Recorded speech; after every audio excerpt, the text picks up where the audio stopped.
दोस्तों आपके माइंड में एक बार हमेशा क्वेश्चंस ये जरूर आता होगा कि हम पढ़ते कुछ और हैं और एग्जाम में एग्जामिनर क्वेश्चंस कुछ अलग तरीके से पूछता है।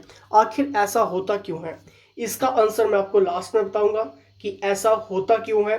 अगर दोस्तों आप Himachal police constable, forest guard, HP jail warder इन एग्जाम की प्रिपरेशंस कर रहे हैं या फिर तीनों ही एग्जाम की प्रिपरेशंस कर रहे हैं, व्हाट्सएप आप कर लेना। प्रोफेशनल के अंडर कोर्सेज चल रहे हैं, आपका एक भी क्वेश्चन नहीं छूटेगा। वर्दी का सपना आपका साकार हो सकता है, अपने नेम प्लेट की वर्दी आप पहन सकते हैं। पूरी जानकारी आपको यहाँ पर मिल सकती है। फ्री टेस्ट भी आप इन एग्जाम के लिए लगा सकते हैं। किस तरह से लगा सकते हैं, कौन कौन से अप्रैल महीने में, मई महीने में आपके फ्री टेस्ट होंगे, कब कब होंगे, कौन से टाइम पर होंगे, ये सारी डिटेल आप यहाँ पर व्हाट्सएप करके पूछ सकते हैं। लेकिन व्हाट्सएप करते समय फ्री टेस्ट एग्जाम के साथ जरूर मेंशन करें, जिससे हमारी टीम को पता चल जाता है। चलिए क्वेश्चंस की तरफ बढ़ेंगे। यहाँ पर इंपॉर्टेंट क्वेश्चंस की सीरीज चल रही है। पहला क्वेश्चन आपकी स्क्रीन के सामने है। डाइविंग के दौरान सांस लेने के लिए इस्तेमाल की जाने वाली गैस का मिश्रण ऑक्सीजन का मिश्रण है। और दोस्तों यहाँ पर क्वेश्चंस को समझ लेना, क्योंकि इस सीरीज में हम top 10 magazines questions, highlighted questions, MCQs questions, previous papers, ये सारी चीज़ें तो एनालाइज कर रहे हैं, लेकिन साथ में जो आपके 1 ईयर में और 6 मंथ में पेपर्स हुए हैं उनको भी हम एनालाइज कर रहे हैं। यानी कि सब टॉपिक्स और टॉपिक्स तो आपके क्लियर हो रहे हैं। क्वेश्चंस को यहां पर समझ लेना। डाइविंग के दौरान सांस लेने के लिए इस्तेमाल की जाने वाली गैस ऑक्सीजन का मिश्रण है, और इनमें से और कौन सी दो गैसें हैं ऑक्सीजन के साथ? यहां पर क्वेश्चन ये पूछा गया है। इंपॉर्टेंट क्वेश्चन है, आपके एग्जाम में क्वेश्चन बन चुका है। The right answer is option number nitrogen and helium. दोस्तों N2 plus He plus N2, oxygen, helium और नाइट्रोजन। ठीक है, तो इसलिए इसका सही आंसर होगा नाइट्रोजन एंड हीलियम। ऑक्सीजन के साथ ऑक्सीजन का मिश्रण, नाइट्रोजन एंड हीलियम। ठीक है, सांस लेने के दौरान जब समुद्र में गोताखोर जाते हैं, पानी में जाते हैं, ठीक है, उसमें जो सांस लेने के लिए इस्तेमाल की जाती है gas, that is nitrogen, helium और ऑक्सीजन का ये मिश्रण होता है। ठीक है, क्वेश्चन स्किप नहीं होना चाहिए। टॉपिक्स और सब टॉपिक्स देख लेना अच्छे से। कोई भी डाउट्स होंगे व्हाट्सएप कर लेना। पानी का घनत्व, डेंसिटी ऑफ वाटर, बहुत बार क्वेश्चंस देखने को मिला। NCERT syllabus, 6th syllabus, 7th syllabus, आपका 10th सिलेबस, सब में क्वेश्चंस पूछा जा रहा है। बताइए। The right answer is option number maximum at 4 degree Celsius. दोस्तों जब भी हम पानी के घनत्व की बात करेंगे तो याद रखना है मैक्सिमम 4 डिग्री सेल्सियस। ठीक है, ऑप्शन साथ साथ में रीड कर सकते हैं। पीडीएफ आपको किस तरह से मिलेगी, व्हाट्सएप आप कर लेना। ठीक है, टेलीग्राम ग्रुप ज्वाइन कर सकते हैं। इस लेक्चर्स की पीडीएफ आपको वहां पर देखने को मिल जाएगी, आप रीड भी कर सकते हैं। सभी लेक्चर्स की पीडीएफ आपको टेलीग्राम पर मिलेगी, लिंक डिस्क्रिप्शन बॉक्स में है। बाकी सभी डाउट्स, क्वेश्चंस, क्वेरीज के लिए व्हाट्सएप कर सकते हैं। भारत में एक नवजात शिशु को टीका लगाया जाता है, वेरी इंपॉर्टेंट, सबको आना चाहिए। न्यू बॉर्न बेबी की यहाँ पर बात हुई है। दोस्तों एक साल में कब कब ये टीकाकरण होते हैं, वैक्सीनेशन होती हैं, कौन कौन से टाइम पीरियड में होती हैं, 1 महीने में, 6 महीने में, 1 साल में, और कौन सी कब वैक्सीनेशन यहाँ पर होती है, कौन से टीकाकरण यहाँ पर होता है, इंपॉर्टेंट है। डेली साइंस का क्वेश्चन है, आपके एग्जाम में क्वेश्चन बनता है और पूछा भी गया है। बताइए इसका सही आंसर क्या होगा। The right answer is option number C, की टेटनस, आपको याद रखना है। ठीक है, न्यूबॉर्न बेबी की यहाँ पर बात हुई है। चलिए नेक्स्ट यहाँ पर देखेंगे, प्रेशर कुकर में खाना बनाना क्यों आसान है। वेरी वेरी इंपॉर्टेंट क्वेश्चन, ये क्वेश्चन सबको आना चाहिए। चलिए ऑप्शंस की तरफ देखेंगे। यहाँ पर प्रेशर कुकर में खाना बनाना क्यों आसान है। ये उच्च दबाव और उच्च तनाव पैदा करता है, that is it creates high pressure and high tension, इसलिए खाना बनाना आसान है। या कुकर के अंदर अधिक भाप उत्पन्न होती है, क्या इसलिए खाना बनाना आसान है। क्या पानी का क्वथनांक बढ़ जाता है, boiling point of water increases, इसलिए खाना बनाना आसान है। या पानी का क्वथनांक कम हो जाता है, यानी कि the boiling point of water decrease, इसलिए खाना बनाना आसान है। बताइए। The right answer is option number B, यानी कि कुकर के अंदर अधिक भाप उत्पन्न होती है, इसलिए कुकर में खाना बनाना आसान है। ठीक है, आई होप सबका आंसर सही हुआ होगा। चलिए नेक्स्ट यहाँ पर देखते हैं। और दोस्तों सही बात कह रहा हूँ मैं, यहाँ पर सबसे ज्यादा क्वेश्चंस की वेटेज रहती है आपकी साइंस की भी रहती है। ठीक है, डेली साइंस क्वेश्चंस बहुत से बनते हैं आपके, ऐसा नहीं कि 1-2 क्वेश्चन आएगा आपको यहाँ से। ठीक है, चलिए next, the best conductor is the one those resistivity is. देखिए दोस्तों, यहां पर बात हुई है प्रतिरोधकता की, ठीक है। बेस्ट कंडक्टर प्रतिरोधकता मैक्सिमम होती है, मिनिमम होती है, या फिर नाइदर मोर नॉर लेस, ना तो अधिक ना ही कम, परखा नहीं जा सकता। दोस्तों प्रतिरोधकता कितनी होती है? न्यूनतम होती है, मिनिमम, याद रखना है, ठीक है। डायरेक्ट क्वेश्चंस आपके एग्जाम में यही पूछा गया है, ठीक है। चलिए नेक्स्ट यहां पर देखेंगे, हु अपॉइंट्स अदर जजेस of the supreme court. Very very important questions. इस क्वेश्चंस के माध्यम से ये याद रख लेना कि आपके एग्जाम में अपॉइंटमेंट से रिलेटेड क्वेश्चंस भी आएगा, ऑथ से रिलेटेड क्वेश्चंस भी आएगा, एजुकेशन से रिलेटेड क्वेश्चंस भी आएगा, पार्लियामेंट से रिलेटेड क्वेश्चंस होगा, कैग से होगा, पार्लियामेंट में लोकसभा, राज्यसभा, प्राइम मिनिस्टर से लेकर आपका प्रेसिडेंट, आपका कैग से लेकर आपका अटॉर्नी जनरल से लेकर फंडामेंटल ड्यूटीज राइट से लेकर कॉन्स्टिट्यूशन के मेन आर्टिकल शेड्यूल से लेकर, ये सारी चीजें आपके एग्जाम में पूछी जाएंगी।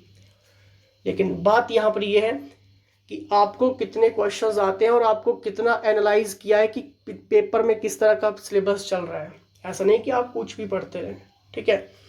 बताइए दोस्तों, यहां पर बात हुई है अपॉइंट्स अदर जजेस ऑफ द सुप्रीम कोर्ट। यहां पर सीजीआई की बात नहीं हुई है, चीफ जस्टिस ऑफ इंडिया की बात नहीं हुई है, अदर जजेस की बात हुई है। अदर जजेस, सुप्रीम कोर्ट के अदर जजेस, मॉडिफाइड क्वेश्चंस कहते हैं इनको। बताइए, सर्वोच्च न्यायालय के मुख्य न्यायाधीश के परामर्श से राष्ट्रपति करता है, या सर्वोच्च न्यायालय का न्यायाधीश करता है, संसद करता है, या फिर राष्ट्रपति करता है? Very important. अब बताइए इसका सही आंसर क्या होगा।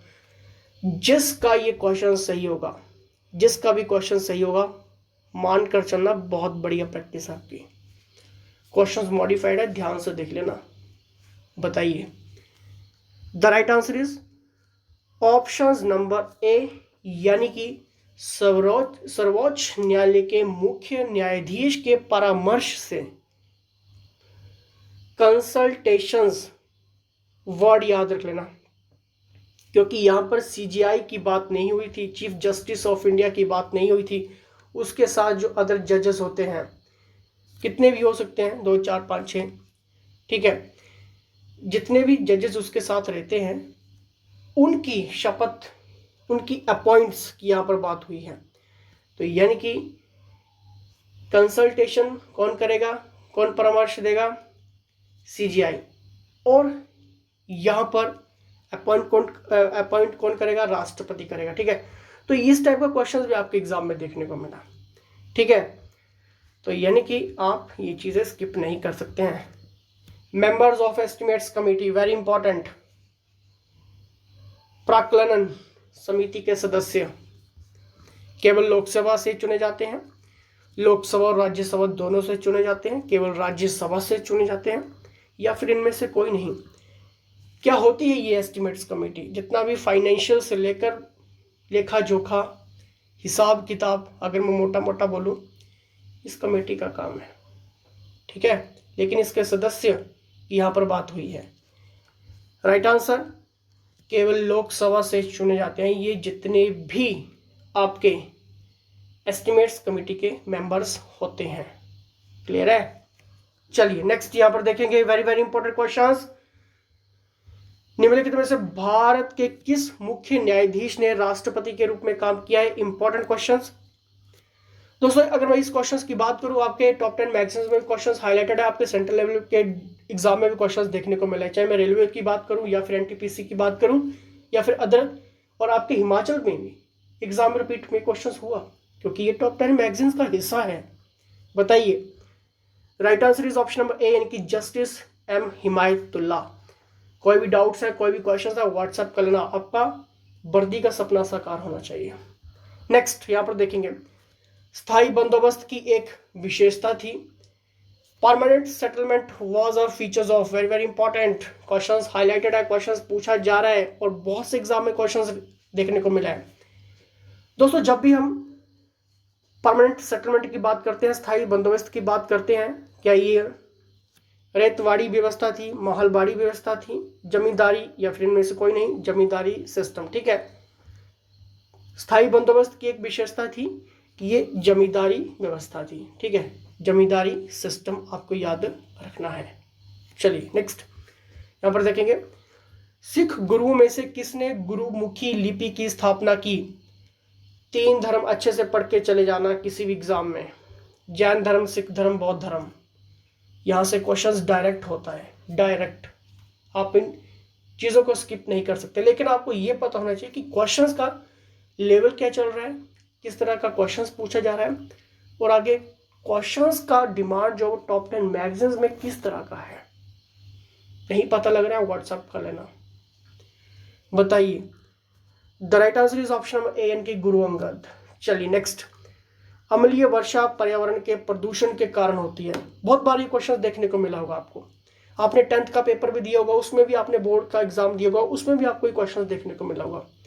अब तो आपको एग्जाम में क्वेश्चन आना चाहिए, क्योंकि ये MCQs बेस्ड है। आप कॉम्पिटिटिव एग्जाम की प्रिपरेशन कर रहे हैं, डेली साइंस के साथ साथ आपको ये सारी चीज़ें पता होनी चाहिए। बताइए, अम्लीय वर्षा पर्यावरण के प्रदूषण के कारण होती है। The right answer is option number B, यानी कि nitrous oxide and sulphur dioxide. ठीक है, अम्लीय वर्षा पर्यावरण के प्रदूषण के कारण होती है, nitrous oxide and sulphur oxide, याद रखना है। चलिए नेक्स्ट, धौलाधार और पीर पंजाल के बीच कौन सी घाटियां स्थित हैं? जगमोहन ब्लोकरा की हम सीरीज डिस्कस कर रहे हैं, डिस्ट्रिक्ट वाइज चले हुए हैं। चंबा और बिलासपुर कवर हो चुका है।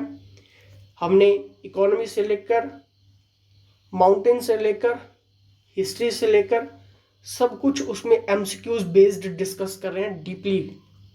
जिसने वो सीरीज लगा ली, सच मानिए, चाहे लो लेवल का एग्जाम है या फिर हाई लेवल का एग्जाम है, आपका HPG के सामान्य ज्ञान बिल्कुल 100% क्लियर हो जाएगा विद MCQs। ये चैलेंज है। बताइए इसका सही answer. Right answer is option number B, यानी कि बड़ा बंगाल वैली। धौलाधार और पीर पंजाल के बीच कौन सी घाटियां स्थित है? बड़ा बंगाल वैली। शिंगलो किस दर्रे का नाम है? क्या ये जास्कर पास, बारलाचा, रोहतांग, या फिर जालोरी पास? जितने भी ये पासेस है, जितने भी दर्रे हैं, कहाँ से निकलती है, इनकी सहायक नदियाँ कौन सी है, कौन सी नदी यहाँ से उत्पन्न हो जाती है, कहाँ पे मिल जाती है, कौन से डिस्ट्रिक्ट में आती है, कहाँ चली जाती है, कौन कौन सी सहायक नदियाँ वहाँ पे रहती हैं, ये सारी चीज़ें पता होनी चाहिए। एग्जामिनर पूछता है, नहीं पता लग रहा है, जगमोहन ब्लोकरा हम डिस्कस कर रहे हैं, डिस्ट्रिक्ट वाइज चले हुए हैं, उसको देखिए, उसमें आपको बहुत कुछ देखने को सीखने को मिल रहा है। MCQ बेस्ड है। The right answer is option number A, यानी कि जास्कर पास। चलिए नेक्स्ट यहाँ पर देखेंगे, पराशर झील के किनारे पर निर्मित मंदिर की स्थापत्य शैली क्या है? अब जितने भी टाइप के टेम्पल्स हैं, कौन कौन से आकार के हैं, कौन कौन से इसमें कलाकृतियां हुई, चित्रकलाएं हुई, आर्ट एंड कल्चर से रिलेटेड क्वेश्चन होगा आपके एग्जाम में। कौन कौन से कलाकार किस राजा के अंडर थे, किस किस ने काम यहाँ पर करवाए, किस राजा का फेमस वर्क हुआ, कौन सा राजा ने बढ़िया काम किया, कौन से राजा ने प्रथम विश्व युद्ध में साथ दिया अंग्रेजों का, किसने नहीं दिया, उसकी खासियत क्या रही, कौन गद्दी पे बैठा जिसका इंपॉर्टेंट इतिहास रोल प्ले हो गया, उसने अपने काम में कौन कौन से निर्माण कार्य करवाए, कौन कौन से मंदिर खुलवाए, कौन कौन से मंदिरों में चित्रकलाएं करवाई, ये सारी चीजें आपको पता होनी चाहिए। ठीक है, बताइए। The right answer is option of B, यानी कि पैगोडा। प्राचीन झील के किनारे पर निर्मित मंदिर की स्थापत्य शैली क्या है? पैगोडा शैली की। ठीक है, जगमोहन ब्लोकरा हम डिस्कस कर रहे हैं, वो सबसे बेस्ट है। ठीक है, जिसमें हम अच्छे से कंसेप्चुअल वे में डिस्कस करते हैं, एक एक पॉइंट को यहाँ पर पकड़ के चलते हैं। और कुछ लेक्चर्स माउंटेन रेंजेस के हमने मैप के जरिए समझे हैं, वो डिस्कस देख लेना। जनगणना 2011 में हिमाचल प्रदेश की अनुमानित जनसंख्या वृद्धि दर क्या थी? सेंसस से डायरेक्ट क्वेश्चंस, स्किप नहीं कर सकते आप। Right answer B, 12.9%। चलिए नेक्स्ट दोस्तों, अब मैंने आपको स्टार्टिंग में एक चीज़ बताई थी कि एग्जामिनर जो आपके एग्जाम में क्वेश्चंस पूछता है और आप जो पढ़ते हैं उसमें इतना डिफरेंस क्यों होता है? क्योंकि दोस्तों आप एनालाइज नहीं करते हैं, आपका सब टॉपिक्स क्लियर नहीं है, आपका प्रीवियस एनालिसिस इतना स्ट्रॉन्ग नहीं है, आपने 5 सालों के 7 सालों के क्वेश्चन पेपर अच्छे से वेरीफाई नहीं किए, आपने सब टॉपिक्स तो अच्छे से क्लियर कर लिए लेकिन टॉपिक्स का मेन हेडलाइन और मेन सोर्सेज क्या रहा बहुत सारी चीज़ें नहीं क्लियर की। साथ में आपके एग्जामिनर किस 1 साल में जो क्वेश्चंस पूछे गए टॉपिक्स के साथ साथ कहाँ से क्वेश्चंस पूछा गया ये आपने एनालाइज नहीं किया। आप एक्स्ट्रा पढ़ते रहें, एक्स्ट्रा पढ़ते पढ़ते आपका टाइम इतना कंज्यूम हो गया कि आपने जब पेपर देखा तो क्वेश्चंस ही कुछ अलग तरीके से थे। वो इसलिए होता है। अगर आपको ये सारी चीज़ें क्लियर करनी है क्या पढ़ना है क्या नहीं पढ़ना है, व्हाट्सएप आप कर सकते हैं, कोर्सेज ज्वाइन कर सकते हैं। ठीक है, लाइक शेयर सब्सक्राइब करना है। इंपॉर्टेंट क्वेश्चंस की सीरीज है, एक भी क्वेश्चंस नहीं छूटेगा, चाहे जेल वार्डर है, पुलिस है या फिर फॉरेस्ट गार्ड है। सिलेबस में थोड़ा सा अप डाउन रहता है लेकिन आप व्हाट्सएप करके ये सारी जानकारी प्राप्त कर सकते हैं। तो जुड़े रहना है, मेहनत करते रहिए। तो फिलहाल दोस्तों इसी के साथ जय हिंद, जय हिमाचल।